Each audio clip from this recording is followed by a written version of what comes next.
That Marshall Ali guy, he needs to play Blade. Do it. Cast him as Blade. Get Wesley Snipes first. But if you can't, Marshall Ali. Did I say his name right? Marshall Ali? Marshall Ali. Get him to play Blade.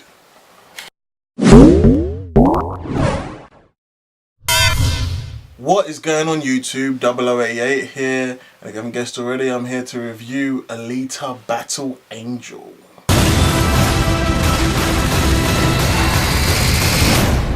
I'm with her. First of all, let's talk about the story. Alita Battle Angel is about a cyborg girl that is found by a doctor, and he brings her back to life, so to speak, or he rebuilds her, or she was always alive, but then he rebuilds her body because half her body is missing. I don't want to get too much into spoilers about giving away what happens in the story, but then we find out more about her, we find out more about the world, we find out a lot about the characters in this. And I'm not going to go too much, I will spoil some parts of it later, but for now I'm just giving you the basic premise. And it's definitely like a whole futuristic world. It was cleverly shown that it was set in the 26th century by 20th Century Fox. Was it 21st Century Fox now? Let's forget that. I'm so used to seeing 20th Century Fox. So the intro was pretty clever for the 26th to show you what century it is in.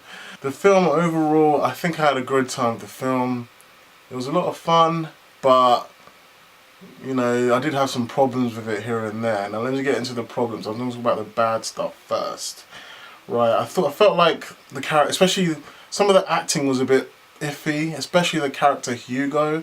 Like Hugo just felt a bit like, I felt like he was acting, you know. I didn't believe in his character. His acting was kind of bad to me personally. Other than that, a lot of the, obviously, Alita's stepdad, I guess you can call him, the guy that finds her. I can't remember his name in real life, but he's obviously been a brilliant actor. He's been in Django Unchained, he's been in Inglourious Basterds, he's been just amazing in all those films, and he was really good in this. But somehow, because he was so good, everyone else, you could see their acting was a bit, and to be fair, Alita and him were having the most conversation, and then there were certain side characters in this that would just seem like, what the hell are you doing here? Like the black chick, his partner that helps him build. I don't even know what she does. I don't remember her name. I'm sure her name was mentioned like at the start, but I completely forgot. Like she didn't do anything. I was like, what are you even doing? What are you even doing in this film, honey? Like it just seems weird. I enjoyed the guy from Deadpool. I don't know, I'm terrible with names. The guy from Deadpool, that English guy. Ever since the first time I ever saw him was in Game of Thrones when he was playing Dario Naharis in Game of Thrones. But ever since then, I've always kind of I always hated him and stuff. He always plays the generic henchman bad guy number 2 or something, and then he just comes in with his English accent, all right there, darling, and he just seems a bit sometimes acting, but it was an interesting character. Like it was quite brutal in some scenes. Like this film was kind of brutal sometimes, but yeah, and then the other thing I didn't like about Alita herself, even though everything else was really good about her, I did enjoy this film, by the way. I'm going to get into the good stuff in a second, but Alita herself, she was a bit like, I don't want to say Mary Sue like Ray. Like I don't want to even compare her to Ray. She is way better than Ray, like 10,000 times better than Ray. But the only thing I felt about Alita was she was a bit too good. Like she just kicked so much ass, it was unreal. It was epic, it was some epic ass kicking, but it was just a bit too much ass kicking. I was actually waiting for her to fail a bit, kind of like a little bit Mary Sue. Like I was waiting for her to fail, like maybe in the sewer bit. Like I was like thinking, okay, this is where she has to like, you know, get put in her place a little bit, because she's kicking all the bounty hunters' ass. She thinks she's the top dog. She thinks she's sick. Like nothing can stop her. She's on top of the world. She needs to be put in her place. And when the big guy, I think his name was, I can't remember his name now, Birchmetch or something. I cannot remember his name. His name was some weird name. The big guy comes, you know what I'm talking about, with the weird like cutter thing. He comes in with the weird like snake-like cutter things and cuts her body up. And she's still fighting. She's like, I'm like, come on, like, feel down, feel like, oh, what do I do? Feel a bit insecure, because I want to see her grow from that. But I guess she's more, there's this characters where we love characters where you like to watch them grow nowadays. But there is like characters like Goku, for example, who change the world around them, where they're just like super powerful, and they just spend the movie just changing the whole world around them. But this is the problem I have with Alita. Like, I don't know if she's changing the world, and I don't know if the world is changing her. She just seems kind of like the same. Like, she was all curious about the world. I kind of wanted to see her like kind of have to, figure out how to, power through a fight. Like, I want to see someone that's actually on her level that can beat her up. Maybe that's saved for the sequel, but she needs that in this film as well. I guess that's what that bit was in the sewers, but she didn't seem like she was struggling too much there. Even with one arm, she was still kicking everybody's ass.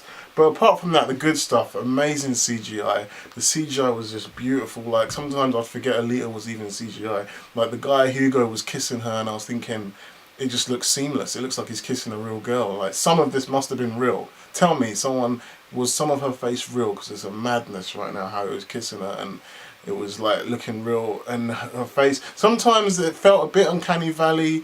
If you don't know what Uncanny Valley is, Google it. Uncanny Valley basically means when something looks almost realistic, but then when they smile or do something or do a facial feature, it looks really like something looks off, something looks wrong. That was very rare in this. Like, she just looked amazing most of the time, but she had this weird smile, but I think it was intentional. I think that's just, like, some people have just really big gums, and she had this weird, really gummy smile, but I think that's just how she looks. But because of that gummy smile, sometimes it made it look like she had that Uncanny Valley smile a little bit sometimes, but it's almost perfect. Like, I didn't feel like awkward, or I didn't feel like, why are we talking to a CGI woman, everyone else is real. I didn't feel that at all. She just felt like she existed in that world, and that was brilliant CGI, brilliant action, sick action scenes. Like, if you don't really care about sci-fi, you will enjoy these action scenes regardless. I love the world building, but that big world of Zila, I can't remember, that planet, that world that everybody wanted to get to. Like, I was curious, I wanted to know what was up there, and then the world that they were in, the city world, like the grimy world where the warrior hunters and all that kind of stuff. All that world building was really cool. Like, I love the fact that because Alita lost all her memory, I don't know if they did that for the film, I've never seen anything about the manga, didn't even know the manga existed until I had seen this film. But is it because Alita lost her memory? I don't know if they added that in the film because they wanted the audience to be able to follow her through the film and learn with her. I don't know if she forgets her memory in the actual manga as well, but it was a great device to like be able to learn the world with her, so then we could just get right into it. It was really clever. Like, I feel like when you're a writer, if you're writing a world where it's completely different from our world, or like it's far in the future or far in the past, you should have like a character where you can follow them and you just kind of learn with them. So that's nice that we got to do that. That really helped that world building. So brilliant world building there. Yeah, so some of it was a bit cheesy. I'm going to bad stuff again for some reason now.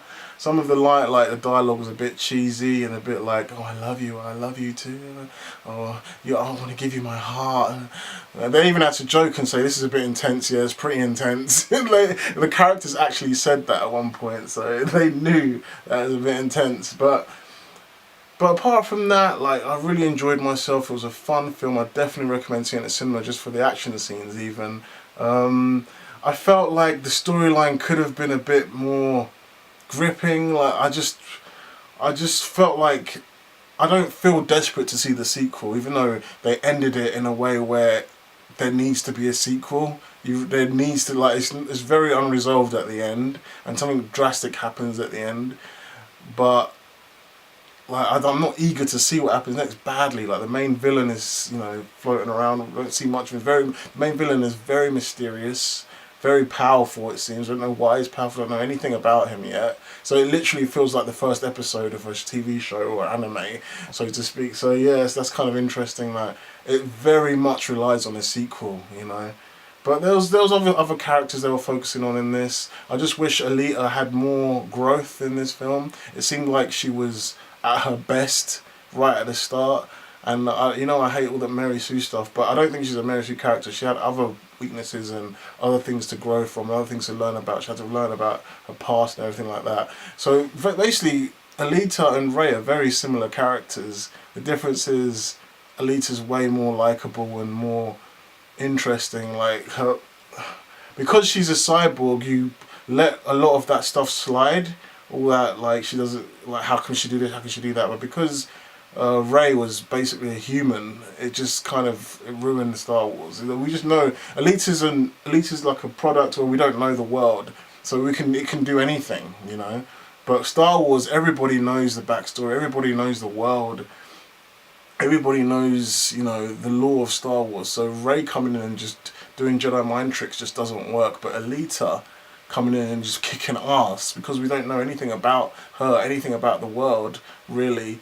We just believe it and it works. But I do give the criticism that it could have had her weaker a bit and have her have a bit more growth. She was just kicking ass all over the place. So a little bit Mary Sue here and there, but not enough to make the film suck. Anyway, that's my review. That's what I think of Alita Battle Angel. I liked it. I'd give it a 7 out of 10, 6.5 out of 10, something like that. It wasn't out of this world or mind blowing or anything, but it was very fun, watch, interesting. I'll definitely check out the sequel. I'm curious to check out the anime. I'm not desperate for the sequel. I would check it out. And yeah, that's it. If you liked my review, give us a like, subscribe, hit the notification bell for notifications, and let me know what you guys think in the comments below, and I'll see you again. Peace.